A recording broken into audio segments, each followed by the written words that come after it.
गेले दिगंबरेश्वर विभूती राहिल्या त्या कीर्ती जगा माझी.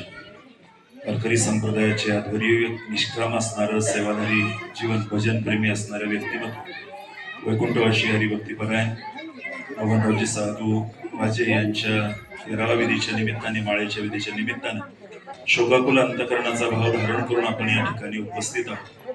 परमश्रद्धेय आदरणीय हरिभक्तीपरायण म्हणजे महाराज सांगोलकर यांनी अनुसरित तो अमर झाला. या बुद्धावर सुंदर स्वरूपाचं चिंतन आणि आपल्या अंतकरणातली जन्ममृत्यूच्या विषयीची असणारी जी किलबिश आहे ती दूर करण्याचं काम केलं. अनुकरण वेगळं आहे आणि अनुसरण वेगळं आहे. अनुकरण म्हणजे कवायत समजा आणि अनुसरण ही आतली भूमिका राहते. अनुकरण करणारे खूप असतात. कीर्तनकारांचे सुद्धा अनुकरण होते.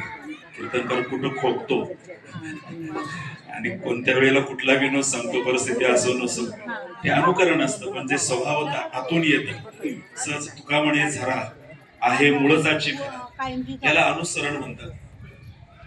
मोहनरावांना महाराजांनी भाऊ म्हटलं, मी मामा म्हटलेलं ऐकलंय. गाव त्यांना तात्या म्हणत होतं. तुका म्हणे जे जे बोला ते ते साजे या विठ्ठल. जसा जसा जवळचा ऋणानुबंध आहे त्या त्या पद्धतीने महाराजांना तात्यांना संबोधत होते.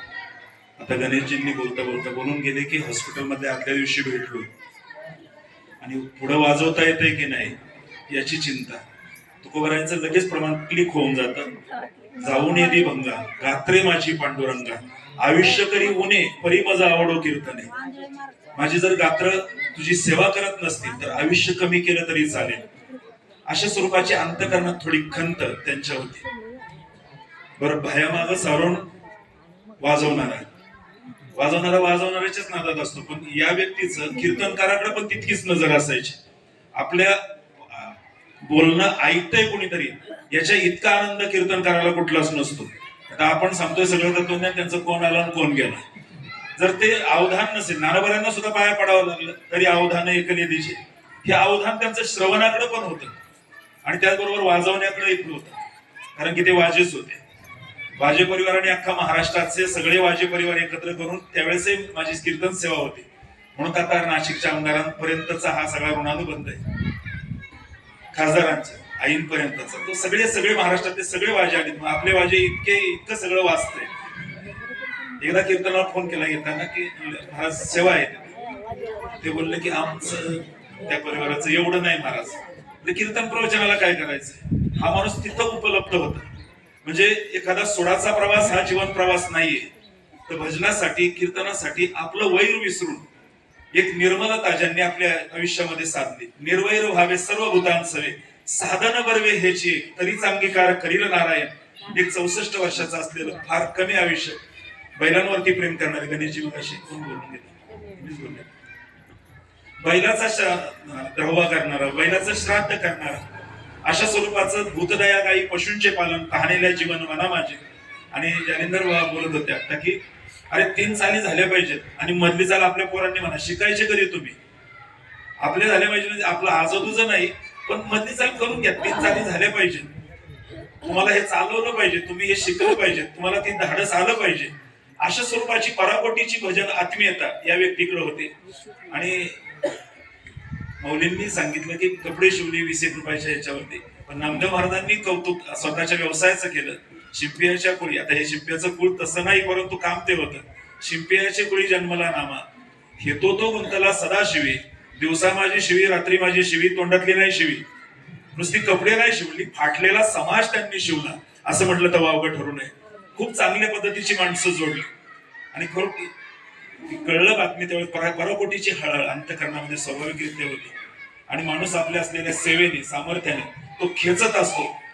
देवाच्या संबंधे विश्वची सोयरे सूत्र ओढे दोरी एकाएकी आहाच ते नवे विटाया सारिके जीवी जीवन देखील सामावले. आणि म्हणून थोडं महाराज मला आम्हाला थोडं कौटुंबिक बोलायची सवय असते.